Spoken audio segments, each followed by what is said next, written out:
ఇద్దరు కుమారులు ఉన్నారనుకోండి తండ్రికి, కొన్ని సందర్భాల్లో పెద్ద కొడుకు ఏదడిగినా తండ్రి ఇవ్వడం, చిన్న కొడుకు ఏదడిగినా ఇచ్చేస్తాడు. దేనికి ఇంతకీ?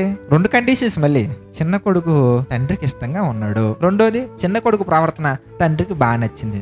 ఏమాడు మోసమే చేయని, కుట్రలే చేయని, ఏమైనా చేయని మొత్తానికి. అంటే లోక సంబంధం తండ్రులు కొంతమంది అలాగే ఉంటారు కదా కొన్ని సందర్భాల్లో. కానీ యథార్థ హృదయం మనం కలిగి ఆయనకి ఇష్టంగా మనం ఉండి మన మాట తీరు బాగుందనుకోండి, అడిగే విధానం బాగుందనుకోండి, దేవుడు డిలే చేసినట్టుగా మనకి ఎక్కడ కనిపించదు. మీరు చూడండి కావాలంటే బైబిల్లో మోషే గారి సందర్భంలో కానీ, లేదంటే కానీ ఏలియా గారి సందర్భంలో కానీ. ఏలియా గారి గురించి మనం విన్నాం. ఏంటంటే ఆసక్తితో ప్రార్థన చేసిన వెంటనే 3 సంవత్సరాలు వర్షం ఆగిపోయింది. ఏది మనం చేద్దాం, బయటికి వస్తే చూద్దామా వర్షం రావాలని? ఆ గుద్దులతో టెస్ట్ చేద్దాం.